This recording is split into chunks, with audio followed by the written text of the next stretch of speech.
मानती है वो उस दौरान ढूंढे, लेकिन उस बीच में आपने किताब लिखी, सीरीज आई बिग बॉस में, आपने कहा कि आप बहुत सारे सवालों के जवाब यहाँ पर दे, जो शायद आने वाले दिनों में देखने को मिलेगा। लेकिन ये बात भी सच है कि कहीं ना कहीं ये घटना आपका पीछा नहीं छोड़ेगी, क्योंकि लाइफ की सबसे बड़ी घटना तो ये भी सही रहेगी। बात। लेकिन क्या अब ऐसा भी एक तरीके से नजर आ रहा है कि आप खुद अब इस घटना को भुला रही हैं? मेरा पहला सवाल तो ये है। घटना को भुला रही है मतलब आप बार बार इस घटना के बारे में बात कर रही हैं, तो क्या इस घटना को आप अब भुला रही हैं अपने? मतलब मैं समझ नहीं पा रही हूँ।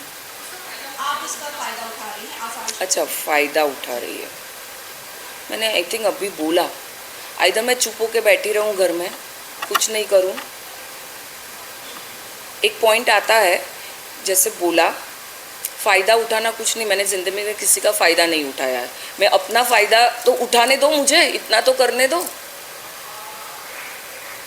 इतना तो हक बनता है मेरा कि जब लाइफ में इतना बड़ा इंसिडेंट हो जाता है, मेरे हादसे पे बहुत लोगों ने फ़ायदे उठाए, सीरीज़ बन गई, सबको सब कुछ मिल गया, अभी मुझे तो कुछ फ़ायदा उठाने दो मेरी ज़िंदगी का। इसका मतलब ये नहीं है कि मैं विक्टिम मोड प्ले कर रही हूँ, ज़रा भी नहीं है ऐसा।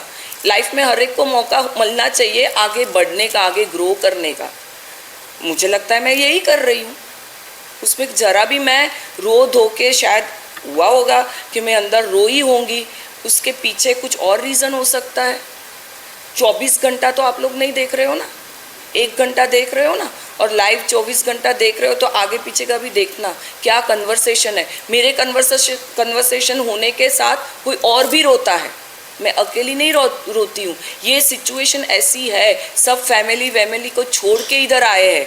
कभी एक मौका कोई और लेडी होती है या कोई भी लड़का होता है जो लो फील कर रहा है, तो हम एग्जाम्पल देते हैं कि भाई ये कुछ भी नहीं है, देख ऐसा भी होता है लाइफ में, तो उसको उसमें यूज़ करना मेरे हिसाब से तो नहीं बोल सकते। लेकिन जितना जो परमिशन सीरीज थी वो भी तो आपने ही दी थी, फायदा उठाना कैसे? परमिशन मैंने ही दी, सही बात है। ये भी मैंने परमिशन, बुक राइट्स था, मैंने बुक लिखी थी और बुक्स राइट्स लिया गया था, तो मुझे तभी तो नहीं मालूम था ना वेब सीरीज़ हुई है, तभी नहीं मालूम था। और फ़ायदा सबको हुआ है, मैं ना नहीं बोल रही हूँ, और मैं डंके की चोट पे बोल रही हूँ, सबको फ़ायदा हुआ है। और मुझे क्या फ़ायदा हुआ है वो बाहर आप जाके लोगों को पूछ लेना, जो इंस्ट्रूमेंटल थे वेब सीरीज़ बनाने के लिए और जिन्होंने रोल प्ले किया था राइट्स बेचने के लिए, उनको जाके आप पूछ लेना। लेकिन जितना आपने कहा था कि जो मर्डर का टैग है वो मुझसे हट गया है, लेकिन बहुत सारे हैशटैग्स हैं जो अभी बाकी हैं।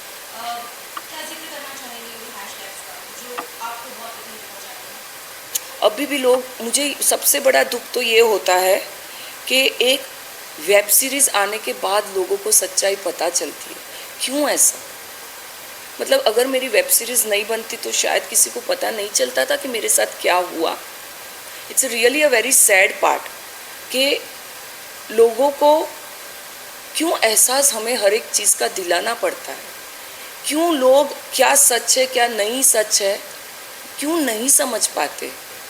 क्यों लोग जजमेंटल हो जाते हैं, क्यों जज करते हैं कि हाँ यार ये हुआ तो ये हुआ, इसने किया ही होगा। क्यों लोग जज करते हैं? जो दिखता है वो बिकता है, मुझे मालूम है। हम सब रिपोर्टर है, आप भी हो, आपको पता है आपके कंधों पर कितनी रिस्पॉन्सिबिलिटी है। जो आप दिखाना चाहोगे लोग वो ही देखेंगे। तो एक जो लेबल लगा, जैसे बहुत सारे ऐसे इंसिडेंट हुए कि मतलब वही टाइम पे, तो कहीं ना कहीं आज भी लोग यही सोचते। इधर आने से 20-25 दिन पहले भी मुझे कोई मिला था, उसने भी मुझे बोला, अरे वो मीडिया रिपोर्टर मिली थी, उसने बोला कि जिग्ना का तो एक आईपीएस से बहुत क्लोज था वो टाइम पे। बोला भाई धन्य है लोगों को, और वो लेडी रिपोर्टर, मेरा धन्य है बाबा, इससे अलावा कुछ नहीं कर सकते हैं। आज भी लोग वही पकड़ के बैठते हैं, पता नहीं क्या। मतलब I am really really surprised to this that इतना होने के बावजूद सच्चाई बाहर, जैसे आपने बोला कोर्ट ने बली करने के बावजूद हाई कोर्ट ने भी कर दिया बाबा, कुछ नहीं है अभी पेंडिंग। तो भी लोग को यही अटक गए, सुई वहीं पे अटक गई है, दिल नहीं अटका है, सुई अटक गई है कि जिग्ना का कोई किसी के साथ क्लोज था। अरे भाई था तो था, उसमें तुमको क्यों मिर्ची लग रही है? नहीं लगनी चाहिए। शायद वो मिर्ची लग रही कि उसका उसके साथ क्लोज नहीं था, और जिग्ना का कैसे था, हो सकता है ये भी। बट ये सच में इट स्टिल हर्ट्स। जैसे आप बोल रहे हो मूव ऑन नहीं कर पा रही हूँ, कैसे कोई इंसान मूव ऑन करेगा जब लोग नहीं करने दे रहे हैं? कितना कोई कहाँ तक इग्नोर करेगा?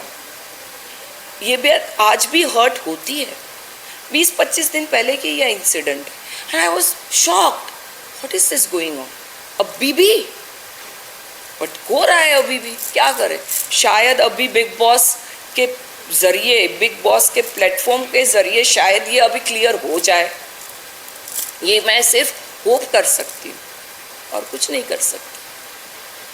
हाय जिग्ना, दिस इज निकिता बागवान फ्रॉम मीडिया फोरम्स। हाय। मेरा सवाल आपसे ये है जिग्ना कि आपके कुछ एक्स कलीग्स का ये मानना है कि आप आपके हाई प्रोफाइल कॉन्टैक्ट्स को काफ़ी बोस्ट करते थे, काफ़ी शो ऑफ करते थे अपने हाई प्रोफाइल कॉन्टैक्ट्स के बारे में, और यही चीज़ है जो आपको ले रही है, यही चीज़ है जो आपके अगेंस्ट यूज हो रही है। आपका क्या मानना है सर? उनका ये मानना है तो यही सही, मुझे क्या मालूम उनका क्या। मेरे हाई प्रोफाइल कॉन्टैक्ट्स मीडिया में सबके होते हैं, आपके नहीं है, है ना? आप नहीं कभी किसी को बोलोगे कि यार मैं तो इसको भी पहचानता हूँ, ये एक्टर है ना, मैं उसको पहचानती हूँ, नहीं बोलोगे क्या? आप घर पे जाते हो नहीं बोलते हो क्या रिलेटिव्स को? वो भी पूछते हैं अरे तू इसको मिली क्या? तो आप ना बोलते हो अरे नहीं मैं तो नहीं मिली। आप बोलते हो ना कि हाँ यार मैं तो इसको पहचानती हूँ अच्छे से। तो ये क्या बूस्टिंग ऑफ कॉन्टैक्ट्स हुए?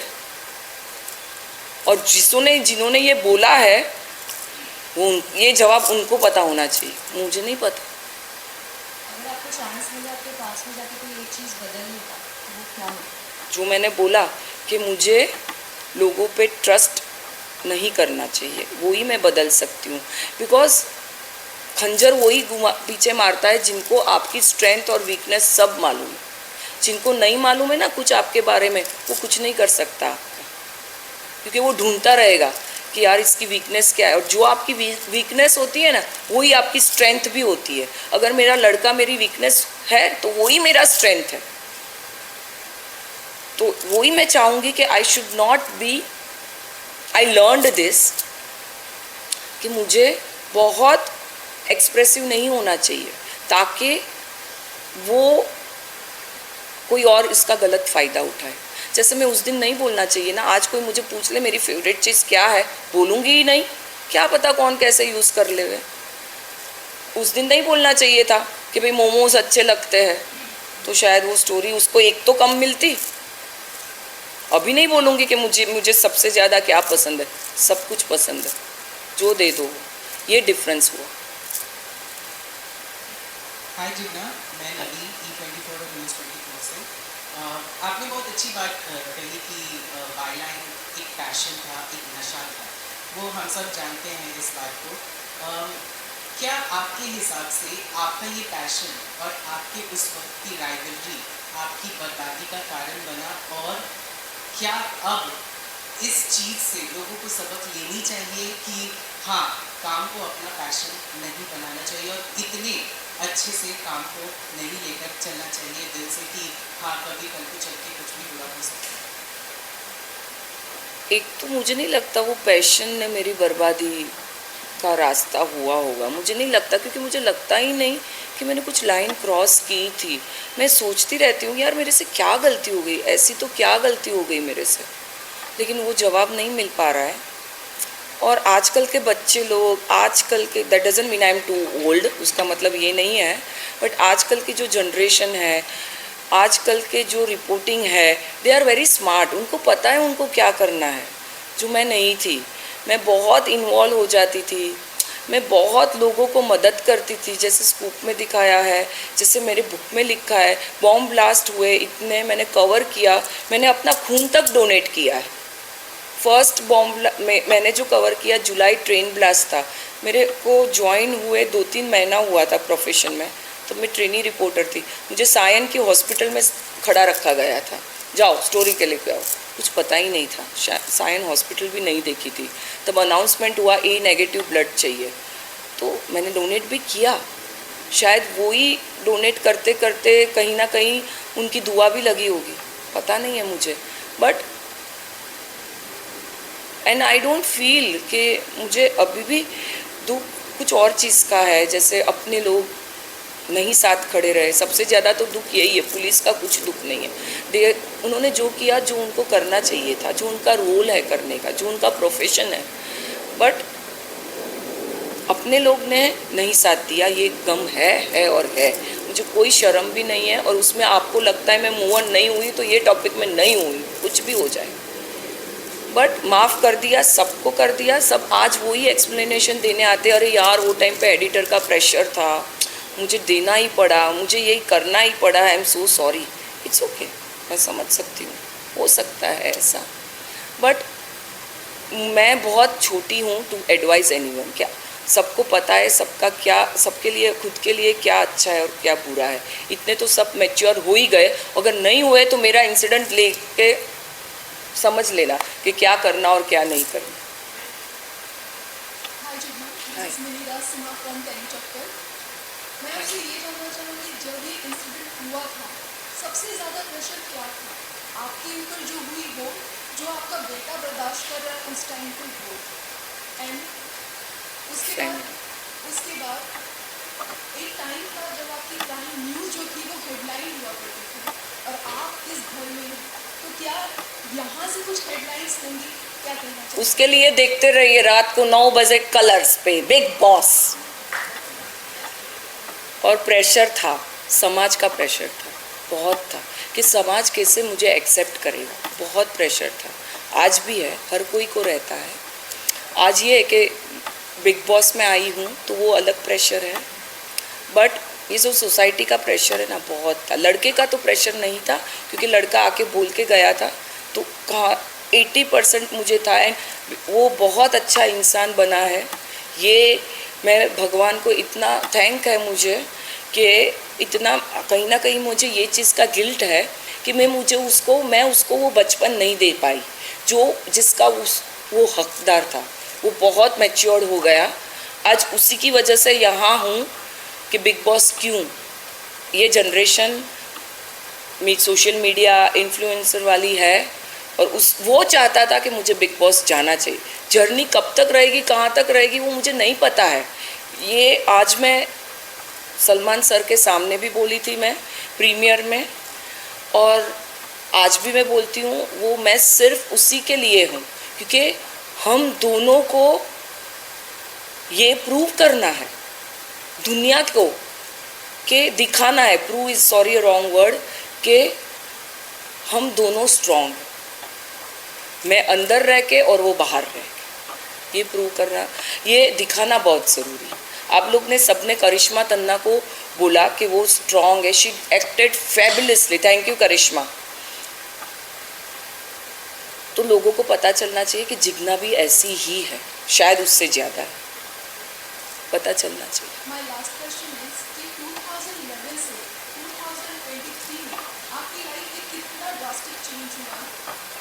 बस अभी साध्वी रहना बाकी है, बाकी सब चेंज होगा, बहुत चेंज आ जाते हैं। सिचुएशन आपको बहुत चेंज करने दिया है, रिलेशनशिप्स का आपको इम्पोर्टेंस समझ में आता है। हम लोग को लगता है फ्रेंड्स है, बॉयफ्रेंड है, गर्लफ्रेंड है, सब अपनी जगह पे है, बट आज मेरे माँ बाप नहीं है, नाना नानी नहीं है, तो वो वैक्यूम समझ में आता है, वो मैच्योरिटी आ जाती है, हम लोग की प्रायोरिटी समझ में आ जाती है कि क्या प्रायोरिटी है। फ्रेंड्स है, बट फैमिली सब, पहले मैं कभी नहीं, कहीं पे भी नहीं जा, इतना एरोगेंस और नशा था ना, राखी में नहीं जाती थी, अरे नहीं मुझे नहीं आना, मेरे पास टाइम नहीं है। आज वही सब चीज़ करती हूँ जो वो 6-7 साल मिस किया। फैमिली स्टोरी इम्पोर्टेंट थी, फाइल करना डेडलाइन को इम्पोर्टेंट था। 26/11 पे मैं एक जगह पे जा रही थी डिनर के लिए, नहीं जा पाई, तो शायद क्योंकि वो सिचुएशन ऐसी थी, जाती एडिटर तो छोड़ भी देता, फिर भी दिमाग तो उधर ही रहता, यार कुछ स्टोरी मिस हो जाएगी तो, कुछ स्टोरी मिस हो जाएगी तो आज वो सब चीज़ में से वो एक ट्रांजिशन हुआ कि आज वो चीज़ फैमिली को ज़्यादा इम्पोर्टेंट देती हूँ, फर्स्ट इम्पोर्टेंस देती हूँ, ज़्यादा नहीं। आज कोई भी रिलेटिव्स देख रहा होगा, ये जब भी ये देखेंगे तो वो भी मानेंगे कि ये मेरे में बदलाव है। सो यस, ये जवाब है। क्या है? आपके जवाब से जुड़ा हुआ सवाल है आपसे। जो ये जज्बा होता है जो इसका बहुत अलग होता है। बहुत अलग है। सवाल पूछने का, खबरों को निकालने का, और आप इसके लिए फेमस थे। जेल जाने के बाद वापस आने के बाद जब लाइफ चेंज हो गई, क्या अभी भी वो जज्बा है आपके अंदर? और अगर है तो क्या इंस्पिरेशन है और नहीं है तो इस बात पर है जज्बा, कुछ भी लाई। अभी देखती हूँ ना टीवी पे, ये इंसिडेंट हो गया, सीधा सोचने को मुझे भगवान ने सिखाया ही नहीं है। मैं उसके पीछे का ही सोचती हूँ, अरे यार ये नहीं, जो दिख रहा है वो ऐसा नहीं है। और मैं मिस करती हूँ, आई शुड एडमिट दिस, मैं रिपोर्टिंग मिस करती हूँ। ऐसा मैं अंगूर खट्टे वाला सिस्टम है मेरे पास, ऐसा नहीं है कि जॉब नहीं मिल रही है इसलिए बोलूँगी कि नहीं नहीं, मैं मिस करती हूँ वो सब, बट एक्सेप्ट कर लिया है कि अभी जाना नहीं है वहाँ पे, वो लाइन देखनी ही नहीं है। जज्बा उतना ही है, उससे कहीं ज़्यादा भी है शायद। आज भी लोग हैं रिपोर्टर्स ऐसे जो कलीग हुआ करते थे, जिनको मेरे से बहुत अच्छा था, वो आज भी फ़ोन करते हैं, मैडम अपने सोर्स को पूछो ना क्या है। कोई सोर्स नहीं रहा, काफ़ी सोर्स तो मर भी गए होंगे, मुझे किसी सोर्स से टच में भी नहीं हूँ मैं, बट आज भी दे लुक एट मी कि यार इसको ये स्टोरी निकाल सकती है शायद। At that time I feel very happy also and I feel sad also कि यार I should have been on field. फिर लगता है नहीं यार ठीक है, छोड़ जाने दो। दोनों एक कॉइन की दो साइड है ये।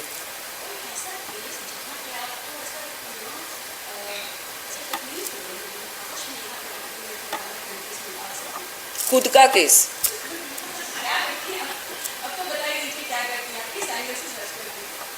खुद का केस के काश मैं वो जगह पे नहीं होती, वो जगह in the sense not place, वो सिचुएशन। खुद का केस एकदम परफेक्ट है मेरे लिए। उसी क्राइम रिपोर्टिंग में बहुत सारे सेंसेशनल न्यूज़ आते हैं जाते हैं, जैसे हम लोग बोलते हैं ना टीवी पिक्चर देखने आप थिएटर में जाते हो, आप देख के बाहर निकल के 4 लोग को फ़ोन करेंगे अरे आप बढ़िया मूवी थी, लेकिन उसको 4 घंटे में रहोगे, 40 साल तक वही नहीं बोलते रहोगे। तो केसेस इतने सारे हैं, ऐसा पर्टिकुलर कुछ है नहीं, ऐसा कुछ ध्यान पे नहीं आ रहा है। बायलाइन से स्टोरी की हेडलाइन आप बनी है, लोगों की क्राइम स्टोरीज करते करते आप खुद क्राइम स्टोरी बन गए, लेकिन जो जज्बे की आपने बात की, वो जज्बा जब ज़्यादा बढ़ा, जब एहसास हुआ कि शायद मैं कर सकती हूँ, वही जज्बा आपको लेट हुआ और आपको लैंड करवाया सीधा एक जेल में। वो जज्बा हम कोशिश करते रहे कि ताकि सुकून की रात बिता पाएँ। जेल की वो रात के बारे में बात करना चाहूँगा, कैसी थी, क्या थॉट्स थे, बाहर आने के बाद बेटे के साथ वो रातों के ख्याल आते थे? जेल की रातें 1-2 दिन स्टार्टिंग के छोड़ के मुझे लगता है मैं 8:30 बजे सो जाती थी। सो जाती थी, कुछ तो भी टीवी था जेल में, वो देखते देखते कुछ तो भी प्रोग्राम देखते देखते सो जाती थी। दूसरे दिन 4:30 बजे उठती थी, ये रूटीन हो गया था। तो इनिशियली लगता है बुरा, और बुरा ये लगता है जब कुछ किया नहीं तो यहाँ पे तुम क्यों हो। धीरे धीरे आप एक्सेप्ट करने लगते हो, तो ठीक है वो सब। आप बुक पढ़ लीजिएगा, बुक पे आपको शायद डिटेल्स मिलेंगे जो अभी मैं, वरना वापस बोलूँगी आप लोग कि मैं मूव ऑन नहीं हो पा रही हूँ, तो मुझे वो अभी नहीं डिस्कस करना है। बुक पढ़ लीजिएगा, मिल जाएगी जवाब।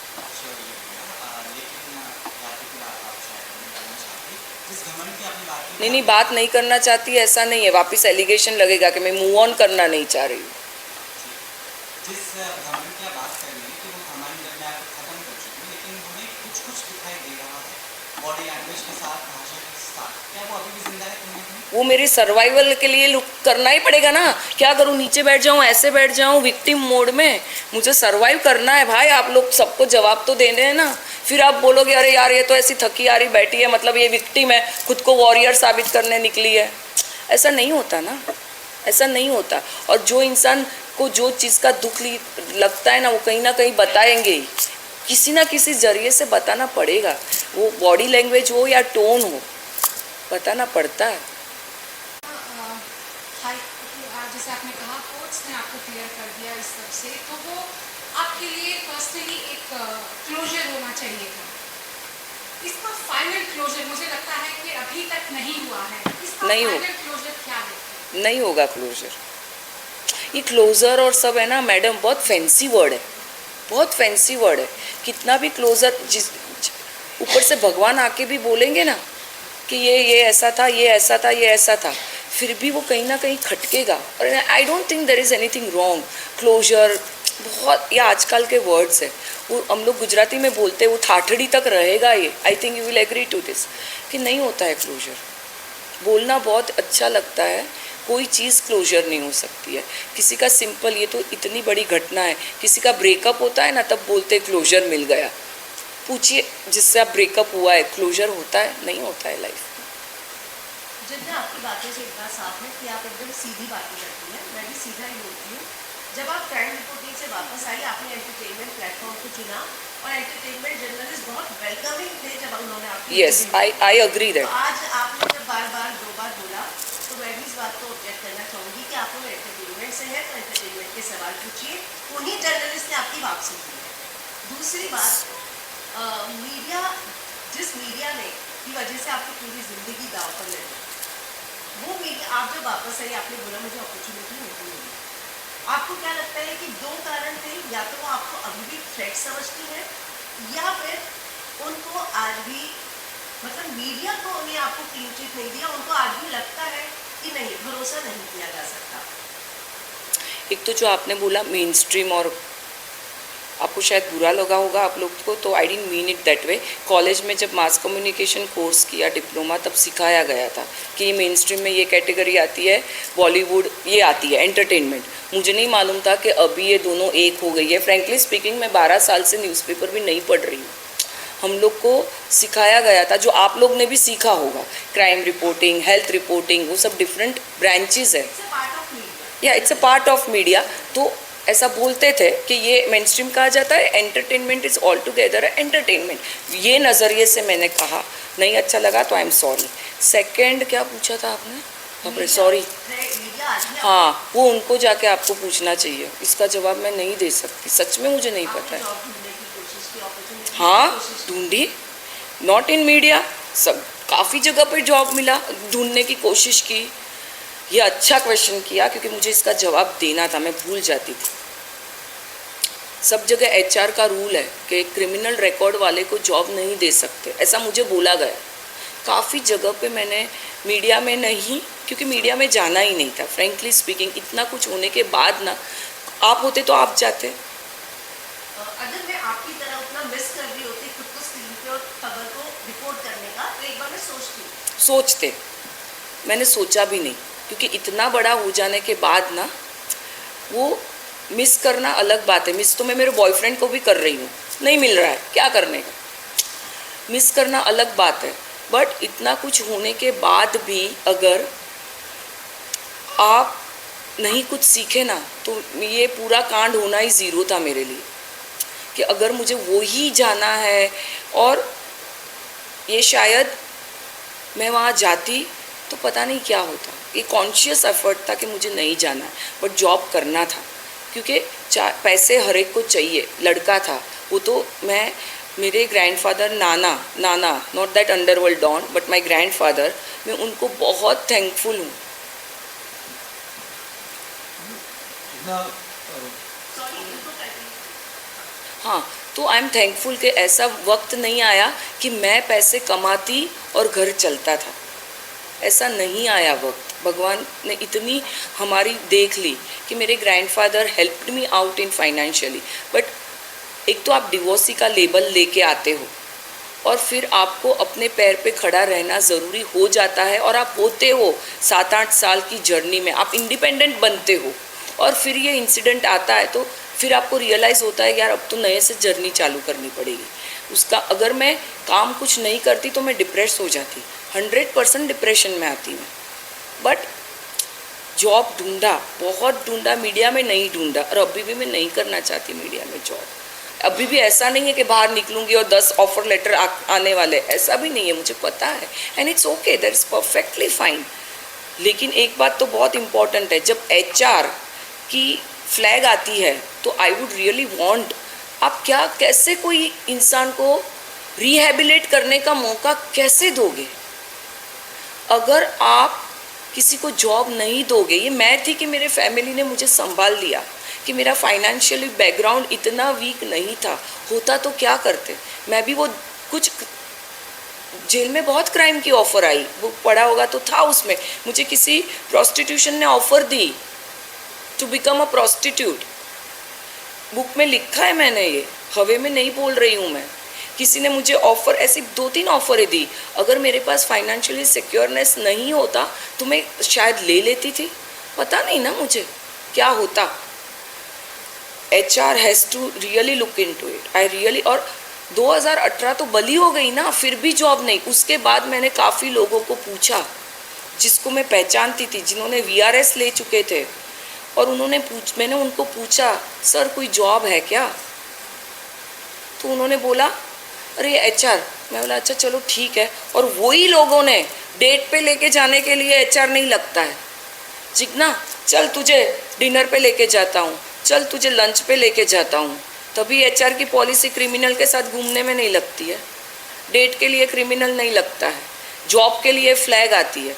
ये रियली सैड पार्ट है, रियली सैड पार्ट। इसमें मैं हर्ट नहीं हूँ, but I want really society to do something for this, कि रिहेबिलिटेशन नहीं होगा तो लोग क्या करें, वेयर दे विल गो। कहीं ना कहीं हमें समाज में रह के कहीं ना कहीं कुछ स्टार्ट करना पड़ेगा। मैं ऐसे नहीं बोल रही हूँ कि HR को, सब क्रिमिनल रिकॉर्ड वाले को इकट्ठा करो अपने कंपनी में, नहीं, एक को तो ट्राई करो चेंज करने की। ये सोचो कि वो क्रिमिनल है, उससे गलती हो गई, एवरीबडी डिजर्व सेकेंड चांस, कुछ तो मदद करो सबके लिए। This is my genuine request to everyone as a society.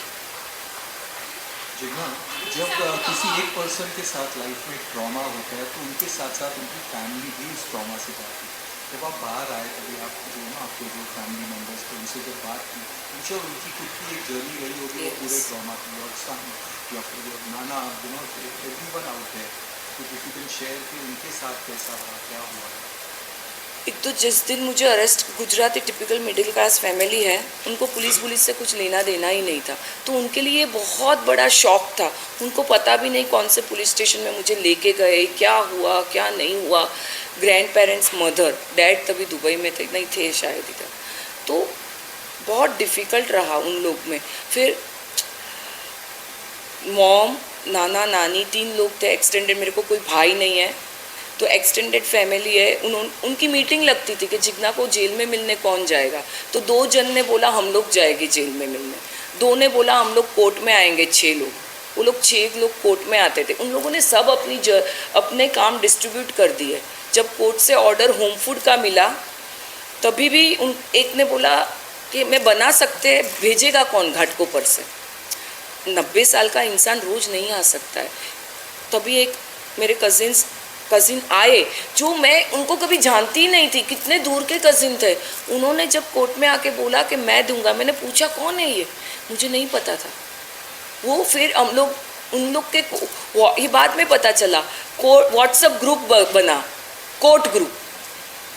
तो वो जो कोर्ट में मेरे को मीडिया ने लिखा कि जिग्ना के फैमिली ने उसको डिसओन कर दिया, नहीं, 12 लोग आते थे कोर्ट में, हर डेट पे आते थे कोर्ट में, कोई फ्रेंड्स नहीं आता था, नज़रें सबको ढूंढती थी, लेकिन बहुत डिफ़िकल्ट था उन लोग के लिए। फिर एक टाइम ऐसा आया कि मैंने बोला भाई अभी फूड मत भेजो, क्योंकि घाट को जहाँ से भी आता था खाना, वहाँ से एक ही टाइम आ सकता है, 3 बार कोई नहीं आ सकता है सबब से मेरे को टिफ़िन दे दें। सामने से मैंने बोला कि भाई अभी खाना मत भेजो, क्योंकि जब मैं होम फूड मांगती हूँ तो घर को ये जेल फूड नहीं मिलेगा मुझे। बहुत सारी डिफ़िकल्टीज आई। पैसा ही सब कुछ नहीं होता है, पैसे के बियॉन्ड भी डिफ़िकल्ट। पैसा तो क्या, बेल में जो भी ट्रायल में लगा उसका उसके लिए ज्वेलरी भी बेचनी पड़ी हम लोग को, सब कुछ हुआ। बट ये खड़े रहना ना एकजुट होके सामने, जिस दिन जजमेंट था पूरी फैमिली आई थी 20 लोग की, पता नहीं था कल मैं घर पे वापस शाम को जाऊंगी या वहीं से जाऊंगी। उस दिन मैंने चेक भी साइन करके आई थी क्योंकि लड़के ने 12th एग्ज़ाम दी थी, पता नहीं था उसके एडमिशन के लिए लगेगा या मैं हूँगी या नहीं हूँगी। ये मीडिया ट्रायल का ये डर था मुझे पता था कुछ किया नहीं है, एविडेंस के रूप में भी वीक एविडेंस कुछ था नहीं, लेकिन मीडिया का डर था कि पता नहीं। जजमेंट के 2 दिन पहले जो हम लोग रीरन करते हैं पूरा इंसिडेंट, तो एक ब्रॉडशीट में हेडलाइन थी कि इफ कन्विक्टेड जिग्ना को डेथ पेनल्टी मिलेगी। तो वो सब डर था। तो उस टाइम पे फैमिली के अलावा मुझे मतलब वो इतना उन लोगों ने सहा होगा मैं सोच, लेकिन आज तक किसी ने चूं भी नहीं की और ना ही किसी ने मुझे पूछा कि जिग्ना तेरे से कुछ गलती हो गई थी क्या, did you cross that thin line. आज तक मुझे किसी ने नहीं पूछा। बट मेरे से ज़्यादा मुझे लगता है, मैं तो अंदर थी, मेरे से ज़्यादा बाहर बहुत फेस किया। मेरे लड़के के साथ बच्चे लोग खेलते नहीं थे। यहाँ पे मैं कोई विक्टिम कार्ड यूज़ नहीं कर रही हूँ, कुछ भी विक्टिम का है ही नहीं है, क्योंकि ये समाज से मेरी अपील है। लड़का सेंसिबल निकला, क्या मालूम लड़का आउटलाइन हो जाता तो क्या करते, कौन रिस्पॉन्सिबल होता, मैं या समाज। हो सकता था कि लड़का आउटलाइन हो जाए, कुछ भी हो सकता था। तो as a society we should really stand up. जहाँ पे 1% भी लगे ना कि ये गलत हो रहा है, खड़े रहिए। आप मीडिया की बात नहीं कर रही हूँ, सोसाइटी की बात कर रही हूँ। किसी वेब सीरीज़ या किसी बुक का वेट मत कीजिए, स्टैंड अप। शायद डैमेज कम होता, जो इतना डैमेज हुआ वो शायद कम डैमेज होता। जैसे आपने पहले भी कहा कि आप अपने ये जो अतीत है, जो ये बहुत ही दर्दनाक खतरनाक अतीत है, उसको आप याद नहीं करना चाहती, उससे बाहर आना चाहती हैं, और जो भी कुछ आप जिस तरीके से 12 साल रह रही थी इस रेस में सुकून से, उस तरीके से रहना चाहती हैं। तो बहुत से लोगों के जहन में ये भी सवाल आता है कि ठीक है, कहानी आप सुना रही हैं, आपकी कहानी इसमें भी आ चुकी है, लेकिन कट तो बिग बॉस में कहीं ना कहीं वो क्या नेम फेम ग्लैमर का जो मोह पाश होता है, जो मायाजाल होता है, उसमें आप फिर फंस गए हैं, क्योंकि आप यहाँ पे लगातार वही चाहे घर में हो चाहे यहाँ हो, वही कहानी दोहरानी का।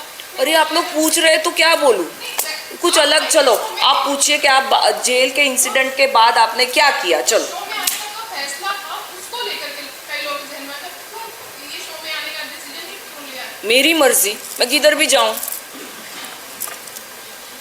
ऐसा नहीं होता है। मैंने आपको ऑब्जर्व किया था। इतना तो स्माइल कर रही हूँ भाई, अभी कितना करूँ। आप लोग को छेड़ भी रही हूँ। 12 साल पहले केस में आपको देखा था, आपका कुछ बाप नहीं, रे। स्टाइल सेंस नहीं बदला है ना वैसे की वैसी powerful. I see lot of accessories आप तभी पहनती थी, एंड आई सी असली पैर में, नाक में, ये बोला एक तो आज बिग बॉस ने तैयार होने नहीं दिया है, बिठा दिया आप लोग के सामने। समझने का शौक आपको तब भी था और अभी भी है, क्या मैं गलत हूँ? नहीं, एकदम परफेक्ट। तो मतलब how stylish are you? I just want to ask वो I am very stylish. Yes, अभी कुछ अच्छी बात है, I am very stylish. You should see me on Bigg Boss रोज, व्हाट आई वेयर। समझने में कितना टाइम लेती है? How what's your day like? Time नहीं लगता है, हो जाता है daily, but yes I like to be presentable.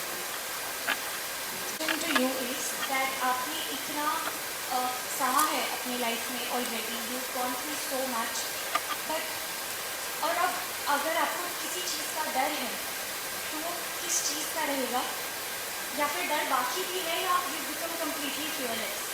इससे बुरा क्या होगा, डर के आगे जीत है ना, इससे बुरा क्या होगा। फिर भी है डर, क्यों झूठ बोलूं। डर मीडिया का सुना नहीं रही हूँ, सच में डर लगता है।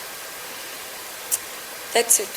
मीडिया से आप नाराज़ हैं, ये बैक टू बैक आपने ये बात बोली है, बट कहीं पर भी आप जाएंगे तो कोई ना कोई नेगेटिविटी आपके अटैक करती है। आपके ऊपर जो बहुत बड़ा चार्ज लगा था जिसकी वजह से ऐसा हुआ आपके साथ, और कुछ लोग कुछ भी नहीं करके कहीं ना कहीं से नेगेटिव चीज़ें लेते हैं, और कुछ अच्छे भी होते हैं।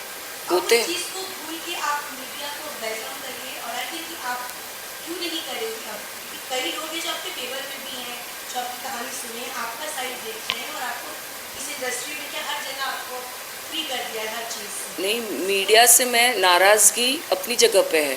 अगर मीडिया को ग्रज लेके बैठती तो ये प्रोफेशन चूज़ ही नहीं करती ना। तो ये प्रोफेशन चूज़ ही नहीं करती। सी आज जो हिसाब से क्वेश्चन हो रहा है ना, तो जवाब जाही से निकलेगा बाहर, बट दैट डजेंट मीन कि मुझे मीडिया से प्रॉब्लम है। मैं कौन होती हूँ मीडिया से प्रॉब्लम करने वाली? मेरे हाथ में कुछ है भी नहीं। सो ठीक है, जिसने जो किया, God bless them, whoever it is, and as you rightly said, yes, we should move ahead in life. ये तो क्वेश्चंस आए तो उस हिसाब से जवाब देने ही पड़ेंगे। नो कमेंट्स बोलती तो आप लोग बोलते ये कुछ बोल ही नहीं रही है, कुछ मसाला तो मिला ही नहीं, तो कुछ तो बोलना पड़ेगा ना। जितना भी इंटरेक्शन हुआ है उसके बेसिस पे थोड़ा एक कॉन्ट्रडिक्टिंग पर्सनालिटी दिख रही है। एक तरफ आप बेबाक हैं अपनी बात रखने में, दूसरी तरफ एक ट्रस्ट इश्यूज है, तो आप बैरियर्स ऑलरेडी हैं आपके अंदर, और ये घर है ऑनेस्टी का। जितनी आप ऑनेस्ट रहेंगी उतनी ज़्यादा आप रिश्ते बना पाएंगी, अंदर भी बाहर भी। तो ये तो मतलब सामने वाले के लिए डबल एज सोर्ड हो गई, क्योंकि आप ब्लेम गेम में भी इंडल्ज कर रही हैं। अगर आपके ऊपर कोई सवाल आते हैं तो आप तीखा जवाब देती हैं, आप सामने वाले को ब्लेम करती हैं। तो दोस्ती कैसे बनाएंगे? बिग बॉस देखिए, उसके लिए पता चलेगा ना। कोई स्ट्रैटेजी बन के नहीं आता है। ट्रस्ट इश्यूज़ ये है ना, आपने सही सवाल पूछा। ट्रस्ट इश्यूज़ वो कंटेस्ट में बोले गए थे कि आपको पता नहीं है आपका कब क्या कहाँ यूज़ हो रहा है। और फ्रेंडशिप कनेक्ट होती है, एक आपस में कनेक्ट बनता है। वो कनेक्ट ना अंदर से होता है, वो अपने आप हो जाता है। उसके लिए स्ट्रेटजी, उसके लिए सोच के बोलना वो ज़रूरी नहीं होता है। अगर आप 3 महीने किसी के साथ रह रहे हो ना, जेल में भी इनमेट्स बैठ के बातें करते थे हम लोग, तो वो एक कनेक्ट अपने आप बन जाता है। तो ट्रस्ट इश्यूज़ हर एक को अपनी जो एक्सपीरियंस होता है उससे ट्रस्ट इश्यूज़ होते हैं। ऐसा नहीं, उसका मतलब ये नहीं है कि आप अपना दोगलापन दिखाते हो, ऐसा नहीं है। वो सिचुएशन ऐसा हो जाता है कि आपका ट्रू नेचर बाहर आएगा, इधर भी आएगा।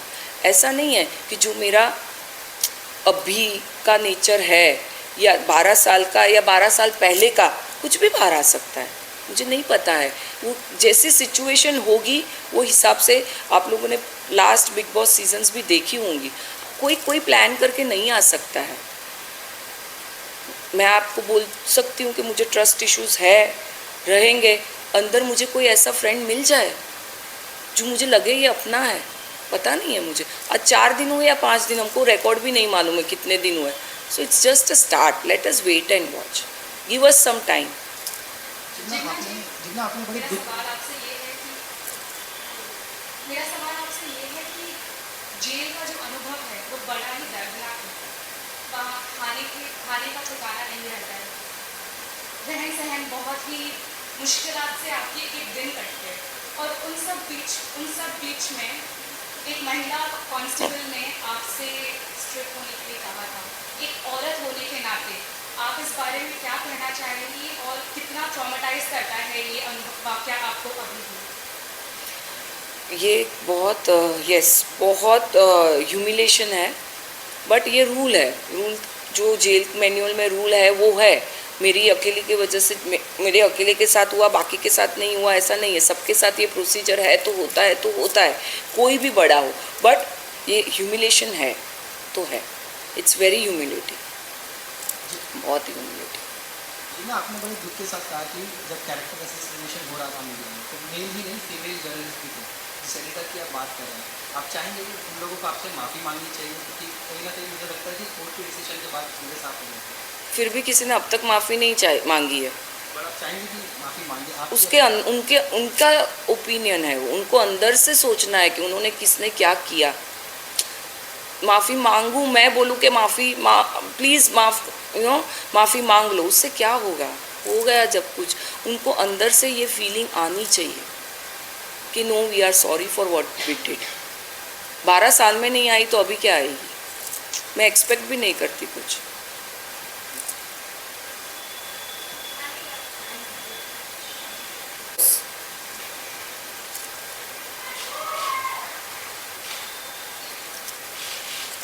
इस शो के 16 साल के इतिहास में हमने कई प्रेस कॉन्फ्रेंसेस देखी हैं, उनमें ढेर सारे सवाल जवाब भी सुने हैं, लेकिन इस सीजन की तरह यह प्रेस कॉन्फ्रेंस भी काफी अलग थी। और क्योंकि यह सीजन मेरी बायसनेस और फेवरेटिज्म के बारे में है ही, तो मैं खुलेआम यह भी घोषणा कर देता हूं कि आज की ये प्रेस कॉन्फ्रेंस मेरी आज तक की one of the most favourite press conferences में से एक थी। Thank you big boss, thank you big boss. जानते हैं क्यों? क्योंकि ये प्रेस कॉन्फ्रेंस थी एक रियल व्यक्ति की रियल लाइफ से जुड़ी कड़वी और सच्ची रियलिटी के बारे में। इस घर में लोग अक्सर वाइब की बात करते हैं, तो इस प्रेस कॉन्फ्रेंस की वाइब भी इतनी रियल और सच्ची थी कि इसकी एक रूह थी।